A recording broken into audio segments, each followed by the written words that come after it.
Welcome to July's monthly market report. We are moving into the second half of the year and taking stock of how the market has fared so far. The good news is that despite many gloomy forecasts from early January, residential real estate markets have returned toward more typical seasonal trends as buyer demand has improved. While challenges remain for today's buyers and would-be sellers, there's hope and growth in the data. Importantly, as we go through the latest numbers, keep in mind that consumers today come to market with a great deal of research on their own and are looking to you for validation and for the confidence that they are making the right decision. With that in mind, let's take a closer look at the numbers.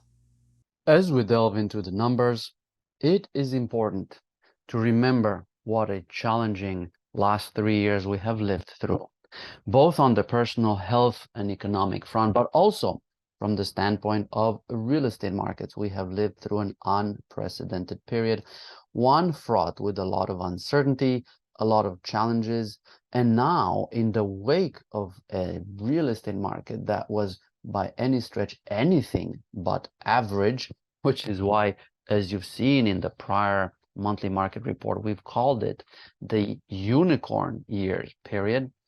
It's important to also remember that coming around to the new normal for many participants in the market, there is lingering uncertainty, concern, and perhaps sometimes confusion, especially as headlines spent the better part of this last year calling for a housing recession, for an economic downturn, for a decline in prices. So with all these in mind, it is important to remember for buyers and sellers, the confidence they need to make decisions comes both from learning more about the market, but equally importantly, from talking with a trusted advisor like you. So with that, I want to highlight in a way a quote from Vince Lombardi, who said so thoughtfully, confidence is contagious, so is lack of confidence. And I think as we go into the second half of the year, it's important to remember that understanding the markets, knowing the trends and the numbers is important precisely because we want to be confident that we understand the market. And so when buyers and sellers come and talk to us, they talk to you, more importantly, every day. They feel confident in making the right decision. With that, let's look at some of the highlights of 2023's housing at mid-year. Here are the top good news. Number one, housing is normalizing. After two unprecedented unicorn years, we're seeing that normalization show up in demand. We're seeing that normalization show up in prices. We're seeing that show up in a return of seasonality. We're seeing the same trends, a pickup in spring with build up towards the summer and a slowdown during the fall and winter months of the year. And in tandem with that, and importantly, we're also seeing prices rebounding. By and large, we're seeing a market moving toward a new normal. However, there is a reality check to some of the good news. Number one, supply has been constrained, and as a result, homeowners have limited options when it comes to trade up, trade down, moving to their next home, in part because of this tight supply, as well as much higher mortgage rates. Not surprisingly, the number of new listings coming to market from a lot of these homeowners who might be ready to move otherwise are still declining as we pass the mid-year. And as a result, because of that, we're seeing prices beginning to rise again, which really puts affordability as a primary challenge for many people wanting to participate in this year's market. However, there is a silver lining to that reality check, and that's part of the outlook. And there we're seeing some good news. New construction is growing, which is offering more options for buyers and sellers, and we'll take a closer look at what that means. And in turn, we can expect a moderately active summer season. So let's take a much closer look at the trends and especially the good news. Here we start with the demand side, and we've seen buyer demand return to market after about 6 to 7 months in 2022, in which rising mortgage rates scared off a lot of folks from the market and they pulled back. In the second half of this year, Freddie Mac conducted a survey of buyers and sellers, and what they found, and this was done in May of this year, 18% of Americans said they are likely to buy a home in the next 6 months. That number is significant. In a given year, and I'm talking pre-pandemic here, the normal churn in the market and the normal share of people buying a home runs somewhere in the neighborhood of 8 to 10%. So we are well north of that, a clear indication that for a lot of Americans today, the desire to buy a home is very much on the front burner, in part because of life changes, circumstantial changes, and in many respects, a desire to move on from a very challenging pandemic period. At the same time, 16% of Americans who own their home, who were surveyed in May, said they are likely to sell in the next 6 months. These are really solid indicators of market that is really returning to a more typical seasonal trend, but also importantly, returning towards a more active market. On the demand side, it's also important to remember that today's buyers come to market in much, much stronger financial shape. What you see here is from Experian, the average credit score of a typical American consumer. And you see this going all the way back to 2010. 2022, the latest number, shows an average FICO score, and this is FICO 8, of 714. It's the highest level it's been at, and it's been the same level for 2 years. So a strong economy, strong savings rate, strong ability to weather financial challenges have meant that credit scores are at all-time highs. Just as importantly for real estate markets, Americans who apply for a mortgage and get approved have even higher FICO score. You see here from the New York Fed as of the first quarter of this year, the median score of Americans taking out a mortgage was 765, even higher than the typical American consumer, and really a very good sign for a housing market moving toward a new normal. In addition, we've had now 10 months of mortgage rates moving mostly in a well-confined range, somewhere in the 6 to 7%. And this started back in October. Yes, we've crested that 7% threshold a few times, but by and large, we've been confined in this range, which for all intents and purposes has become, in a sense, the new normal. And what we're being able to pick up from the buyer side is that many buyers across the country have accepted this, even though it's much higher than just a year ago, have accepted this as the new normal. And instead of asking, can I afford to buy a house? They're really asking, how can I make the numbers work so I can purchase a home? Again, another sign of normalizing markets. And I think that in that context, Lawrence Yunes, chief economist at NAR, his quote highlights something important. Mortgage rates heavily influence the direction of home sales. At the same time, he also highlights that relatively steady rates have led to several consecutive months of consistent home sales. And let's take a look at the numbers. What you see here are existing home sales from 2014 onward until this year. And you see in the green bars the months of this year. And as of May, the latest number, we were running at a 4.3 million annualized pace of sales with a nice steady month-over-month increase. Yes, we are below the long-term average of 5.3 million or so, but at the same time, as I mentioned earlier, despite really gloomy predictions of a massive decline in sales and prices this year, What we're seeing is a much steadier market, which is chugging right along as many Americans are looking for their first or next home.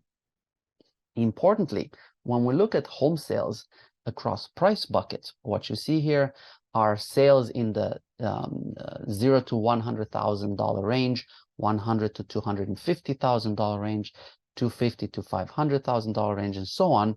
You see that the bulk of sales are taking place in that mid-range of the market, $250 to $500,000, which is really the somewhat more affordable part of the market, and for me, another good sign on the path to normalization.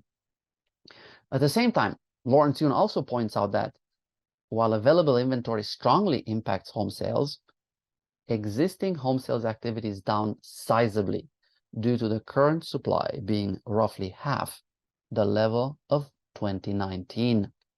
And when we take a look at the numbers, we can quite quickly see at a glance what Lawrence means here. When you look at the average month supply for the 2011 to 2019 period, you see it's roughly about 5 months. That's the inventory you'd expect in a balanced market.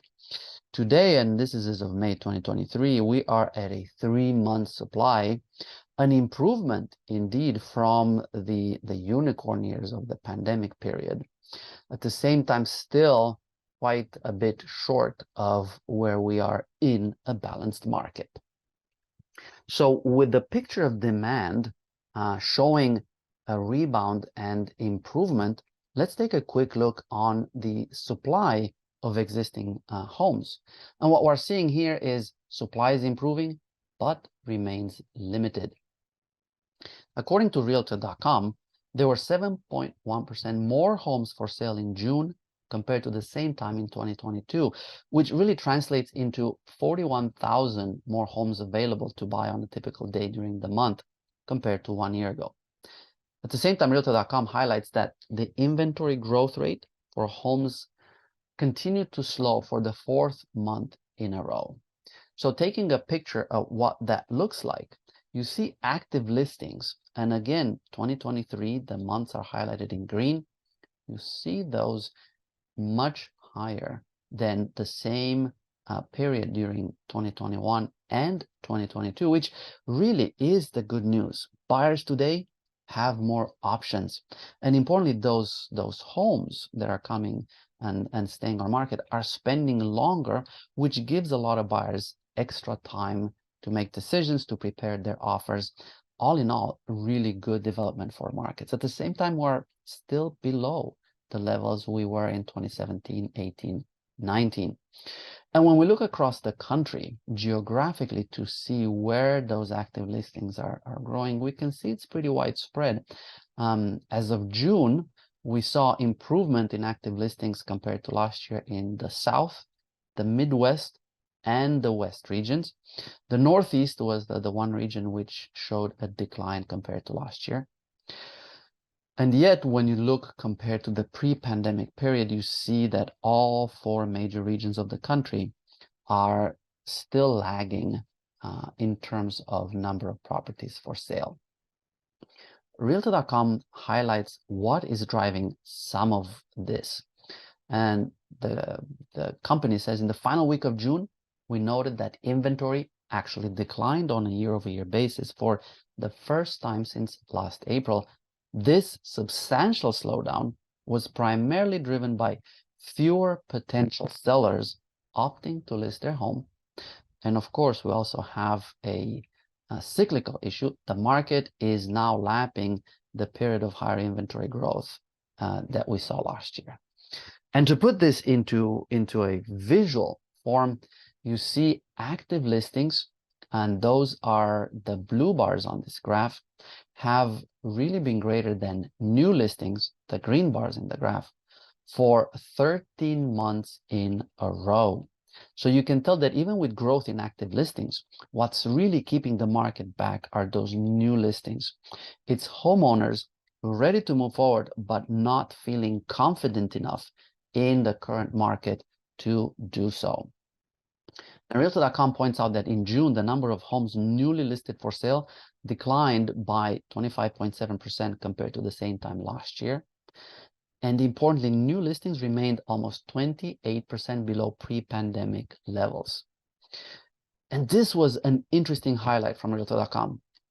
The pace of new home listings year to date is 16.4% lower than in the first half of 2020, when the real estate market was still contending with pandemic-era closures, restrictions, and uncertainties.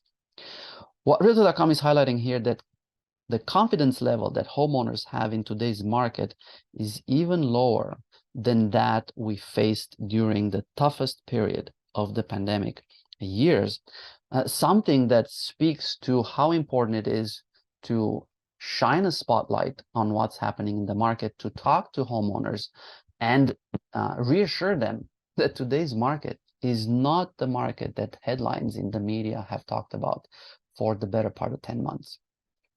And looking at the numbers for the past 7 years, you see here every month plotted in terms of new listings.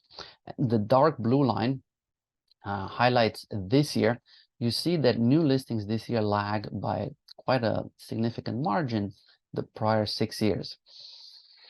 What's also worth noticing, again, the return of seasonality. When you look at 2017, 2018, 2019, the light blue and gray lines, you see the seasonal component at work. You see new listings, so homeowners bringing homes to market starting in February, but especially March, April, and May, right? Traditionally, homeowners bring homes to market in the spring, planning for a successful sale either in late spring or summer. And in tandem with that, we do see new listings begin to subside starting in June and then moving through July, August, especially as the new academic year starts for a lot of public schools in September, October, November. We see the fall and the winter months showing lower new listings. Similarly, we see this year, you see where June is, we are seeing that peak in May, and new listings are beginning to retreat as of June. I expect that number to continue mirroring the same seasonal trend. Of course, on the downside, that means we'll see fewer new listings potentially as we move through the rest of the year. But it's another indicator that we're seeing that return of seasonality. What also stood out, and I think the president of the Federal Reserve Bank of Richmond, Tom Barkin, captured so well. He said, I didn't fully anticipate how much the move in interest rates, particularly over the last 12 months, would convince people not to put their houses on the market. This, I think, speaks so much to the fact that many homeowners are many times looking to trade up or as they move into retirement, trade down. And the surge in mortgage rates have presented them with additional challenges. One, they are struggling just as much as first-time buyers with finding a home. And second, they are looking many times at homes that might be higher priced and carrying higher interest rates, which translate into a much higher mortgage payment every month. And speaking to that shortage of new listings, we took a look at the top 200 metros by population size that Realtor.com provides inventory metrics for. And what we found out in June, 99% of those top 200 saw new listings decrease compared to a year ago. This, in a sense, captures how tight the market for new listings is and how significantly uncertain many homeowners feel about today's market. At the same time, there is silver lining to this. Mark Fleming, the chief economist of First American, highlights that history has shown that higher rates may take the steam out of rising prices, but it doesn't cause them to collapse entirely. This is especially true in today's housing market, where the demand for homes continues to outpace supply, keeping the pressure on house prices. Why is that relevant? Well, as we take a look at home prices, what we're seeing a rebound in home prices, which reflects, to Mark's point, an ongoing market dynamic, and at the same time confounds a lot of the headlines from fall of 2022, which called for a major correction and decline in prices. So let's start taking a look at Realtor.com's listing prices. Why do we take a look at those? Those tend to be the first numbers that buyers see when they come to market, when they look for inventory. And what you see here, you see that ramp up in 2022 when prices reached their peak in June of the year. And then you see as the rates, interest rates went from about 5.5% in June to over 7% in October and November, you see that retreat in listing prices. Naturally, for a lot of buyers and homeowners who would have sold, they signaled a major shift in the market, and both homeowners and buyers pulled back. However, as 2023 turned a leaf, what we saw is a lot of buyers come to terms with the fact that higher rates are here to stay. They still had life circumstances which required them to ask themselves, should I continue renting? Should I buy? And they returned to market. In tandem with that return in demand, we saw prices stabilizing and then begin an upward push as we move towards the midpoint of the year. And what you see on this graph particularly, you see that seasonal component begin to make a very clear return. This graph shows list prices going all the way back to January 2017, and you see prices tend to rise during the spring and summer months. They peak during the summer, they retreat in the fall and winter. The next year, once again, they begin to rise towards the summer and retreat in the colder months. And you see in 2022, prices rose sharply towards a June peak of 449,000. Then they retreated equally sharply over the fall and winter months, only to then rebound. And as of June of this year, median list prices were only about 0.9% below where they were during last year's record high level. A clear indication that market dynamics are shifting towards that normal seasonal pattern. Now, we know quite well that list prices, median sale prices tend to be subject to fluctuations in the kind of homes that sell every month or that come to market every month. Meaning in months where we have more entry-level homes, prices will trend down, mostly because there are less expensive homes coming to market. In months where you have larger homes, like during the summer, when a lot of families tend to move, or more luxury properties come to market, they can also skew that price. For that reason, we tend to also look very carefully at repeat sales indices, meaning indices that track the sale of the same home over time to gauge much more accurately what's happening to home values. And here we have three of them. We have the Case-Shiller Index, the Fellow Housing Finance Agencies Index, and CoreLogic's Index.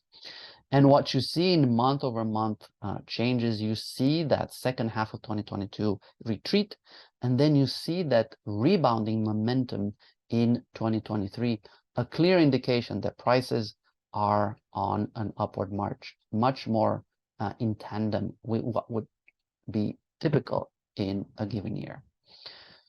And Craig Lazara, managing director at S&P, captured that well.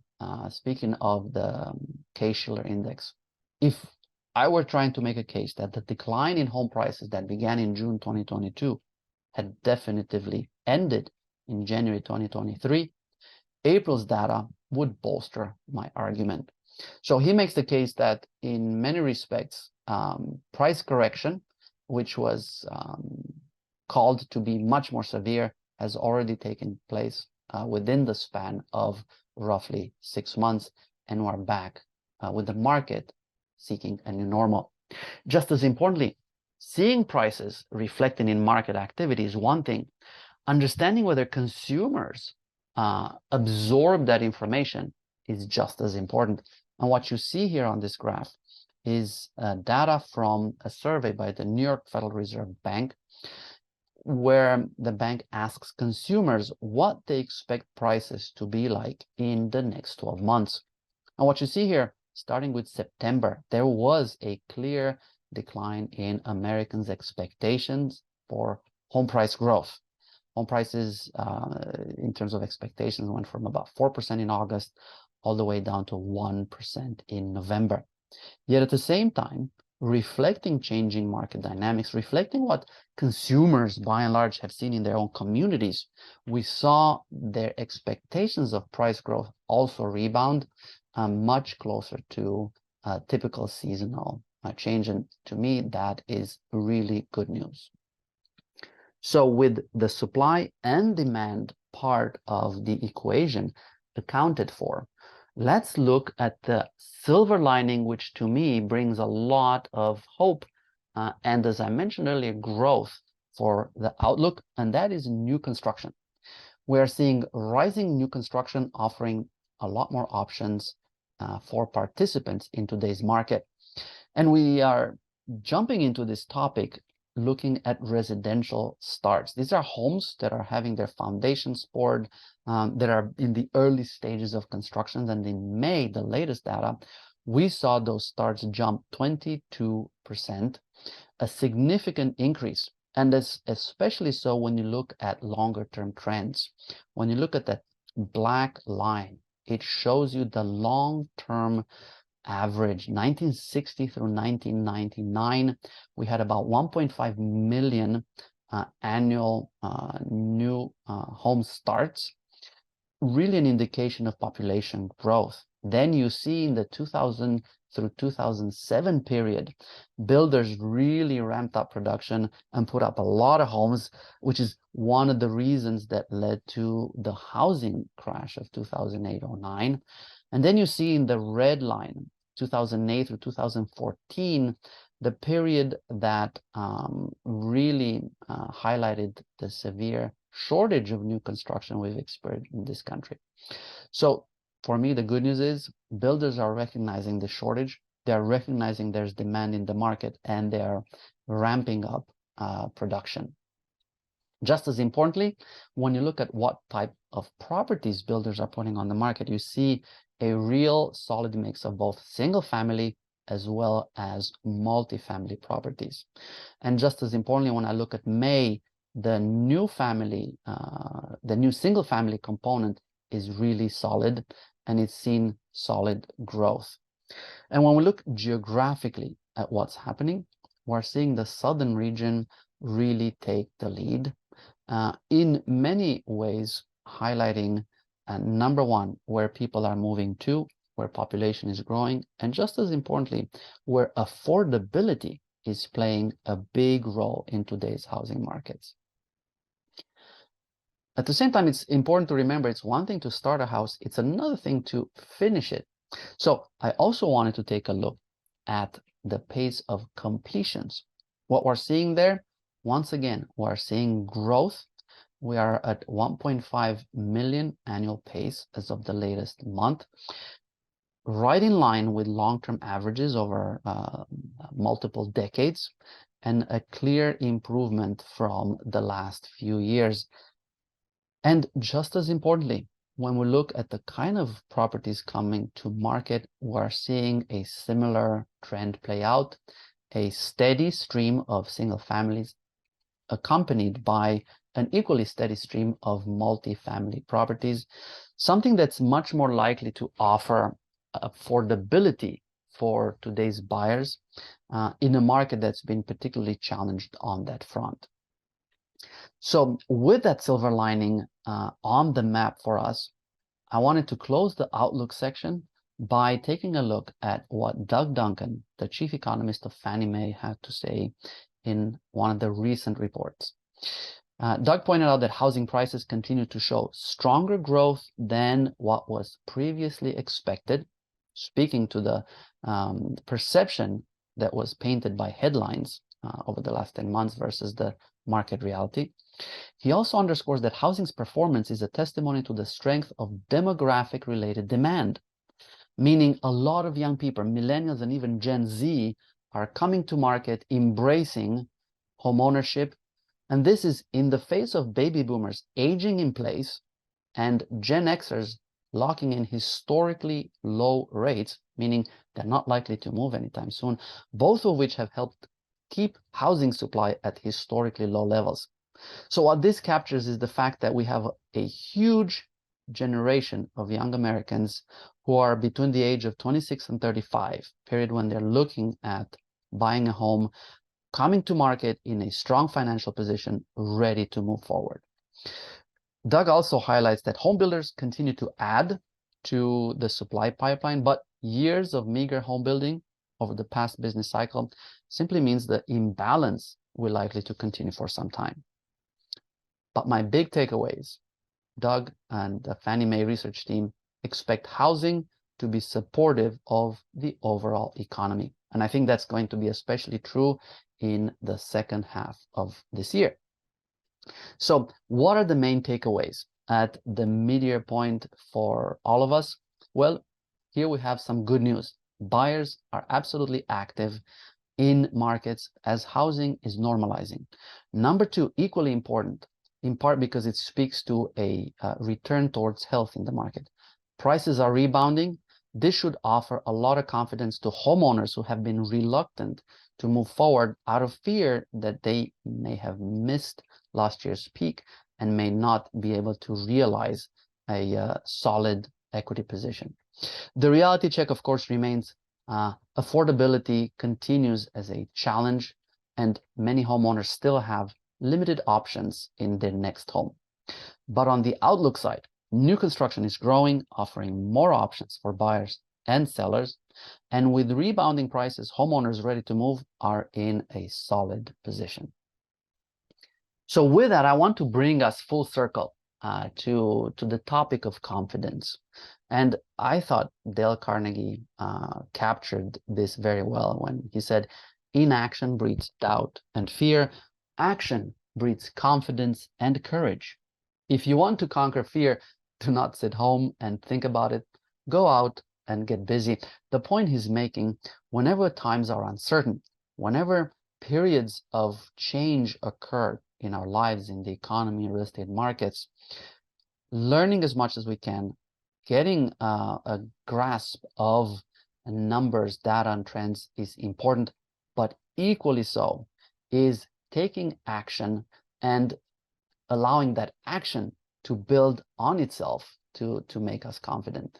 And why is this particularly important? You might have seen this graph if you watched last month's monthly market report. And this comes from 1000 Watt, a PR consulting company that has surveyed sellers and potential sellers in the market. And what they found is 65% of potential sellers were more inclined to sell their home within 6 months after speaking with an agent. This speaks so powerfully to the important and critical role that agents have in today's markets, when for many consumers, the flood of data, the flood of numbers can at times be overwhelming. Being able to bring the confidence that you know your market, you understand the ongoing trends, and you can validate their own research and highlight the benefits in today's market goes such a long way towards successful transactions and, importantly, confident decisions. So with that, let me highlight a few points for the next 90 days as you look to the next 3 months for your business. And I think it's important to remember, talking to homeowners looking to move is going to pay a lot of dividends, particularly as you can highlight how markets have changed, how their position in many ways is just as strong as it has been. Of course, engage with buyers, especially during the summer months when a lot of families with school-age children look to move. If they want to change school districts, they're going to be particularly active. And discuss with buyers and sellers the rebound in prices so they know what to expect when they make their offer. At the same time, with the midpoint of the year and a lot of listings expiring, explore the expired listings in your market. have conversations with homeowners who may have let their contracts lapse and they're trying to go on their own in order to save maybe some of the commission and pursue a FISBO, and help them in any ways to provide more insight, more information in the market and build their confidence. And at the same time, it is summer. And I recognize that for many of us, this is a period in which we want to spend times unplugging, being with family. So absolutely plan for that vacation time and take it. There's nothing more important than getting some rest, allowing our minds, allowing our bodies to take a period of pause and enjoy other things. At the same time, make sure you plan for the return from vacation, so you know when you're back, you hit the ground running. Why? Well, you want to enjoy that vacation time as much as possible. So give yourself as much freedom through good planning to do so. With that, I want to thank you for your attention, and I want to highlight that for your edification, we have additional resources available in the monthly market report in the following 2 pages that you can consult, you can build upon, and in many ways continue to boost your confidence and that of your clients. Enjoy the month of July. Enjoy time off for those of you planning to be on vacation, and stay tuned for next month's monthly market report.